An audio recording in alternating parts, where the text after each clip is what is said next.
"You've always been so unambitious, Scarlett," my dad said, his voice cutting through the chatter at the dinner table. "Not everyone is cut out for the big leagues, and that's fine. But leave the real work to people like your brother." I set my fork down carefully, my hands trembling under the table. "And yet, somehow, except for you, Dad, my unambitious self is the only other person at this table with a track record of success," I said evenly, meeting his eyes. My brother smirked, the same infuriating, dismissive grin I'd seen my entire life. "My name is Scarlett Greer. I'm 32 now, but when all of this began, I was just the overlooked middle child in a family where success was measured by flash and status. My dad, Richard Greer, built one of the most successful real estate empires in Chicago. My older brother, Benjamin, was his golden boy, the heir apparent to the business despite his carelessness. My younger sister, Olivia, was the family darling, more interested in brunch and brand deals than anything resembling responsibility. And then there was me, quiet, dependable, and, according to my family, forgettable. The rest of the dinner passed in a blur of chatter I wasn't part of. Benjamin boasted about some new property deal he'd supposedly closed, though I'd overheard whispers at the last company event that it was riddled with issues. My dad beamed at him, asking pointed questions to keep the spotlight on his son. Olivia chimed in here and there, sprinkling in anecdotes about her latest social escapades. Meanwhile, I sat quietly, pushing food around my plate, wondering why I still subjected myself to these dinners. When I was younger, I used to try to keep up, to impress them. I graduated near the top of my class and took on every internship I could find, thinking if I worked hard enough, they'd finally see me. But no matter what I did, it was never enough. "You're too quiet," my dad would say. "You don't have the killer instinct for this business." It didn't matter that I outperformed my peers, or that I had ideas to bring the company forward. They'd already made up their minds about me. The tipping point came a few years ago, not that my family noticed. I'd been sitting in one of the company's weekly strategy meetings, a formality where my dad and Benjamin made all the decisions while the rest of us watched. That day, I had a proposal, a detailed plan to turn a struggling property into a profitable residential complex. I'd spent weeks researching, running the numbers, and crafting a pitch I thought even my dad couldn't ignore. When it was finally my turn to speak, I barely got 2 sentences in before Benjamin interrupted. "That location's a lost cause," he said dismissively. "We've already sunk too much into it. Let's move on." "I've actually found a way," I started, but my dad cut me off with a wave of his hand. "If Benjamin says it's not worth it, then it's not worth it. Next item." I remember sitting there, my face burning, my carefully crafted plan forgotten as they moved on like I wasn't even in the room. That night, I made a decision. If they didn't want to listen to me in their company, I'd build my own. I didn't quit the family company outright.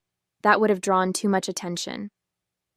Instead, I started small, working on my own projects quietly in the background. A rundown duplex on the outskirts of town became my first investment. It was all I could afford with the little I'd saved, but I saw the potential no one else did. I spent weekends painting walls, replacing fixtures, and learning the ins and outs of property management. When I sold it a year later, the profit was modest, but it was mine, and that was just the beginning. Over the next few years, I scouted undervalued properties across Chicago, partnering with Sophia Tran, a savvy real estate investor I'd met through a mutual friend. Sophia was everything I needed in a business partner: smart, experienced, and just as determined to prove people wrong. Together, we built something remarkable, one property at a time. By the time I was 30, my portfolio was thriving. What started as a side hustle had grown into a legitimate business, with properties spanning residential complexes, boutique office spaces, and even a few prime retail locations. Sophia and I ran everything under a company name no one in my family would recognize, Tran and Partners. I wasn't just building wealth, I was building a reputation. Quietly, steadily, I had become one of my father's fiercest competitors. The irony? My family had no idea. While they were busy managing their sprawling, mismanaged empire, I was buying up properties they'd written off as unprofitable and turning them into successes. Each deal felt like a private victory, a small step toward proving to myself that I was more than the shadow they'd cast me in. One evening, as I sat poring over financial reports, Sophia walked in holding 2 cups of coffee. "You've been at it all day," she said, placing 1 cup in front of me. "Take a break, Scarlett. Even machines need to recharge." I smiled, taking a sip. "I can't help it. Every time I see how well the numbers are trending, I think about the next move. There's this office building near the Loop I've been eyeing." Sophia raised an eyebrow as she settled into the chair across from me. "Let me guess. It's undervalued, ignored by every major player, but you've already figured out how to turn it into a gold mine?" "Pretty much," I admitted with a grin. "It's exactly the kind of property my dad and Benjamin would laugh off, which makes it perfect." Sophia leaned forward, resting her elbows on the desk. "Speaking of them, don't you think it's only a matter of time before they figure out who's behind Tran and Partners?" "Maybe," I said, shrugging. "But by the time they do, it won't matter. We're not just surviving, we're thriving. And besides," I hesitated, swirling the coffee in my cup. "Part of me doesn't even care if they find out anymore. They've already dismissed me my whole life. I've learned to live without their approval." Sophia tilted her head, studying me. "You're not doing this for their approval, Scarlett. You're doing it for you. And if they ever do figure it out, well, let's just say I wouldn't mind being a fly on the wall when that happens." I chuckled, feeling the weight of her words settle over me. "You're right," I said. "I'm doing this for me. And whether they find out or not, it doesn't change the fact that we've built something incredible." Sophia raised her coffee cup in a mock toast. "To building something incredible." I clinked my cup against hers, a renewed sense of determination burning in my chest. To building something incredible. At every family gathering, my dad and Benjamin never missed an opportunity to remind me of my so-called uselessness. "Scarlett, when's the last time you even stepped foot in the office?" my dad would sneer, shaking his head as if my very presence was an insult. "You know, for someone with shares in the company, you sure do a great job of making yourself invisible." Benjamin, always eager to pile on, would chuckle and add, "Not that anyone notices, of course. It's not like the company's missing out on your valuable contributions." They thought they were clever, mocking me for stepping back, unaware of the real reason I'd distanced myself. I had stopped going to the office regularly the moment I started working with Sophia. At first, it was because I needed the time to focus on our projects. Later, it became a matter of self-preservation. Every visit was a reminder that, in their eyes, I was an afterthought, someone who didn't matter enough to be included or even taken seriously. I showed up only when absolutely necessary, attending shareholder meetings out of obligation and slipping out as soon as I could. To them, my absence was just more proof of my irrelevance. To me, it was a chance to build something far greater than they could ever imagine. From the beginning, Sophia had been the face of Tran and Partners. It was a strategic decision we made together. She was the one who handled the public engagements, the media interviews, and the high-profile negotiations. I preferred to stay behind the scenes, focusing on the strategy, analytics, and decision-making that drove our success. It wasn't that I was hiding. I just knew my strengths, and Sophia's confidence and charisma were unmatched when it came to dealing with people. It worked perfectly. To the outside world, Tran and Partners was Sophia's brainchild, a fast-growing real estate firm led by a savvy, ambitious woman with a sharp eye for undervalued properties. Investors admired her, competitors envied her, and the press couldn't get enough of her story. No one knew about the woman behind the curtain, the strategist pulling the strings and quietly steering the company's direction. Only a handful of trusted partners were aware that I was the architect behind the scenes, designing every move with meticulous precision. This anonymity was by design. It gave me the freedom to operate without scrutiny, especially from my family. My name wasn't on the website, my photo wasn't in the annual reports, and no one in the industry connected me to Tran and Partners. Even if someone had looked into our operations, they wouldn't have found my fingerprints on anything. To everyone outside of our tight circle, Scarlett Greer was nothing more than a shareholder in her family's real estate empire, a name on paper with no active role in either company. And that's exactly how I wanted it. Not even my father or Benjamin suspected that Tran and Partners had anything to do with me. To them, it was just another small competitor, nipping at the edges of the market. They'd never think to look closer, never imagine that the company slowly outpacing them in certain areas was led by someone they'd dismissed as irrelevant. The irony wasn't just satisfying, it was my greatest weapon. But I knew this balance couldn't last forever. The bigger we grew, the more attention we'd attract. And one day, whether I was ready for it or not, my two worlds would collide. The industry gala was the kind of event my dad and Benjamin thrived on. It was all about networking, rubbing shoulders with the who's who of real estate, and reminding everyone why Greer Enterprises was considered a powerhouse. I wasn't planning on going, it wasn't really my scene, but Sophia insisted. "Come on, Scarlett," she said as she tossed an elegant black dress onto my couch. "You've earned a night to celebrate. Besides, it'll be fun to watch everyone squirm when they realize how far Tran and Partners has come." I reluctantly agreed, knowing my presence would likely go unnoticed. My dad and Benjamin were sure to be there, but they'd written me off so thoroughly that I'd be just another face in the crowd. And I was fine with that. At least that's what I told myself. The ballroom was breathtaking, the kind of opulence that screamed old money. Chandeliers sparkled overhead, waiters weaved through the crowd with trays of champagne, and the city's most powerful figures gathered in clusters, exchanging polite laughter and business cards. As soon as I spotted my dad and Benjamin, I knew the night was about to become an exercise in patience. "Well, well," Benjamin said, smirking as I approached their table. "Look who decided to show up. You know, Scarlett, these events are usually for people who actually contribute to the industry." "Be nice," my dad muttered, though his tone wasn't much kinder. He barely glanced at me as he adjusted his tie. "Just try not to embarrass us." I swallowed the retort bubbling in my throat and found a seat at a table near the back, where Sophia and a few of our closest colleagues were waiting. My dad and brother couldn't see me from there. "How's it going over there?" Sophia whispered, nodding toward my family. "Exactly as expected," I replied. "Let's just get through tonight." As the evening progressed, award after award was handed out, and Greer Enterprises didn't take home a single one. My dad's expression grew darker with every passing announcement, and Benjamin's usual bravado dimmed. I could see the frustration building between them, but I stayed out of it, content to watch from the sidelines. Then it happened. "And the final award of the night," the host announced, "goes to the firm that has shown unparalleled innovation and excellence in the real estate sector. This year's winner is Tran and Partners."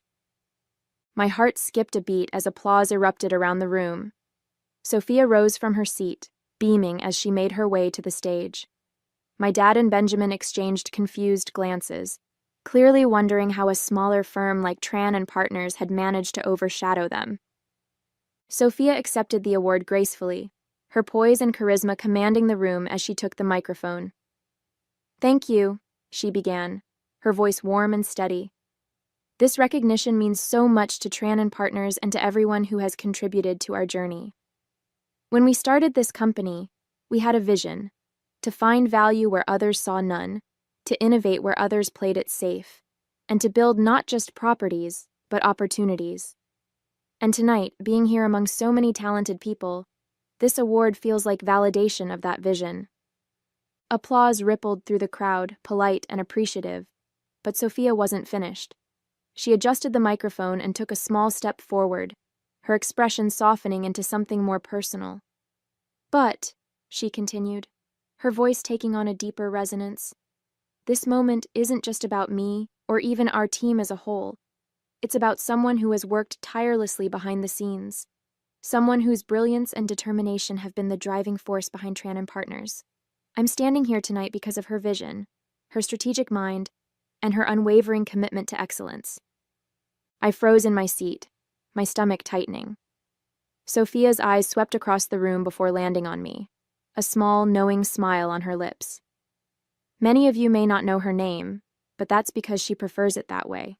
She's not one for the spotlight, but without her, Tran & Partners wouldn't be the company it is today. The brain behind every deal we've closed, every risk we've taken, and every success we've earned is my partner and closest confidant, Scarlett Greer. The room fell into stunned silence, and then the murmurs began. Heads turned in my direction, whispers growing louder as recognition spread like wildfire. My dad and Benjamin sat frozen at their table, their expressions a mix of confusion, disbelief, and something I couldn't quite place. Humiliation, perhaps. My dad's jaw tightened, while Benjamin's smirk was wiped clean off his face. Sophia wasn't done. Scarlett's the kind of leader who doesn't need to shout to be heard, she continued. She lets her work speak for itself. She's the one who sees possibilities where others see failure, who takes risks others are too afraid to take, and who fights for what she believes in, no matter how many doubters she faces. Her brilliance has not only transformed this company, but has set a new standard for what real estate innovation looks like, and I think it's time the world knows it.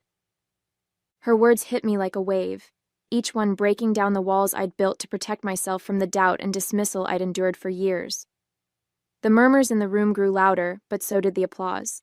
My colleagues at the Tran & Partners table were on their feet, clapping and cheering. Sophia turned toward me, her hand outstretched. Scarlett, come join me. This moment is yours as much as it is mine. For a moment I couldn't move. My heart pounded in my chest, and my legs felt like they were made of lead. Then I saw Sophia's encouraging smile, the warmth in her eyes, and the applause of the room began to register. Slowly, I stood, my knees shaky, but my resolve strengthening with every step I took toward the stage. As I climbed the stairs and stepped into the spotlight, I could feel every pair of eyes on me. My father's, my brother's, and the room full of industry leaders who had no idea I'd been shaping this industry from the shadows. I reached Sophia's side, and she handed me the award, her hand resting on my shoulder as she leaned into the microphone one last time. This is Scarlett Greer, Sophia said, her voice filled with pride. And if you haven't heard of her yet, trust me, you will. Standing there on stage with the weight of the award in my hands and the applause thundering around me, I felt something I hadn't experienced in years. A sense of validation, not from the crowd, but from myself. My eyes scanned the room briefly, landing on my father and Benjamin. Their stunned expressions were priceless, a mix of shock, disbelief, and a flicker of something that might have been respect.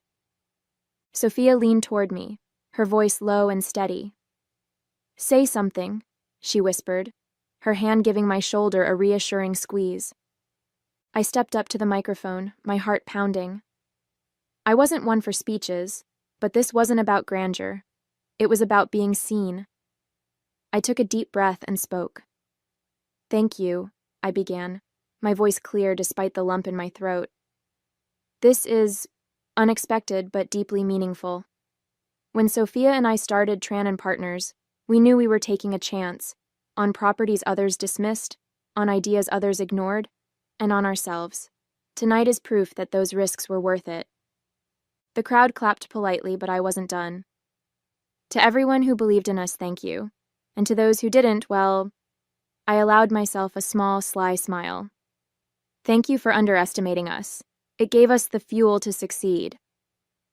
The laughter and applause that followed buoyed me, but my focus was elsewhere, on my father's expression, which had shifted from stunned to something unreadable, and Benjamin, whose jaw was clenched so tightly I thought he might crack a tooth. I stepped back from the microphone, Sophia beaming beside me. As the applause finally died down and we exited the stage, she turned to me. Now that, she said with a grin, was a moment worth savoring. As we returned to our table, I could feel the ripple of whispers following us, the weight of the room's attention still lingering. Sophia leaned over, her voice low but amused. I'd pay good money to know what's going through your dad's head right now. I glanced toward their table. My father sat stiffly, his hands clasped on the table in front of him, staring straight ahead. Benjamin looked like he was ready to explode, his face flushed as he whispered something heated to my dad. Olivia, ever the oblivious one, sipped her wine, her eyes darting between the two of them as if trying to gauge whether the tension was worth interrupting her evening. "They'll come around," Sophia said, as if reading my thoughts. "Maybe not tonight, maybe not ever in the way you deserve, but they'll have no choice but to recognize what you've built." "Maybe," I replied, though I wasn't sure I cared anymore. For once, their acknowledgement wasn't the goal. It was the byproduct of proving to myself that I could thrive without their approval.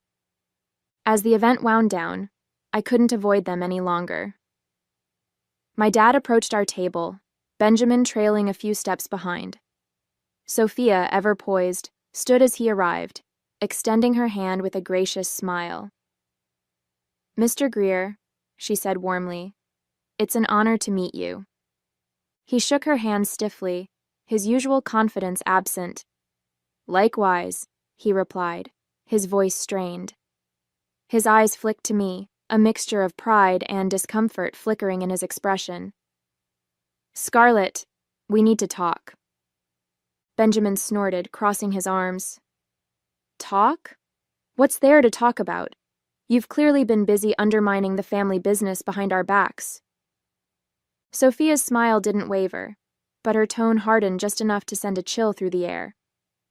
"Undermining?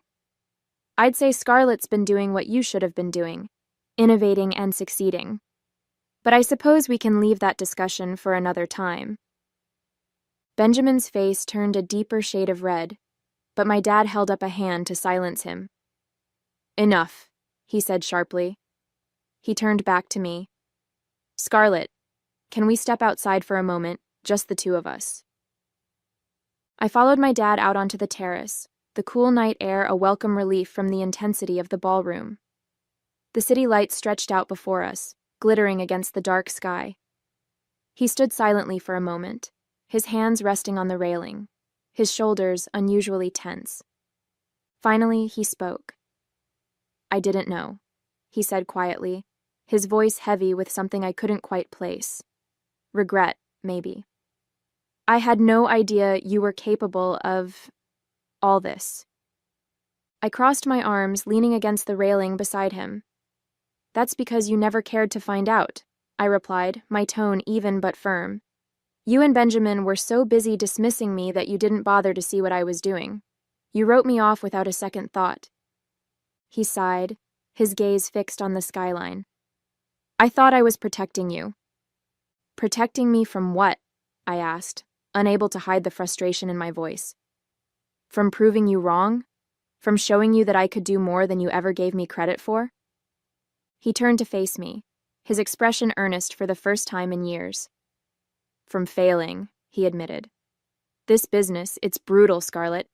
I didn't think you had the..." "The what?" I interrupted. "The guts? The brains? The drive?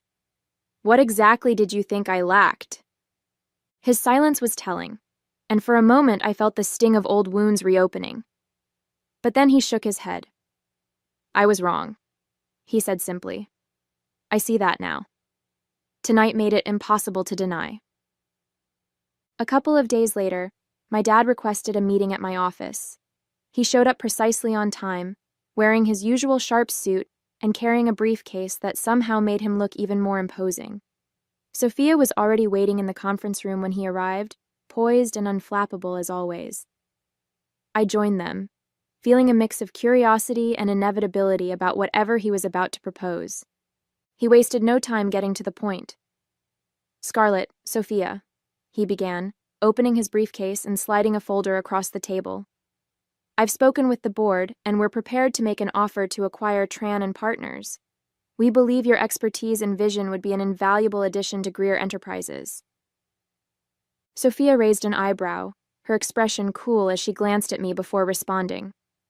"That's a generous offer, Mr. Greer," she said diplomatically. "But I think Scarlett should have the first word on this."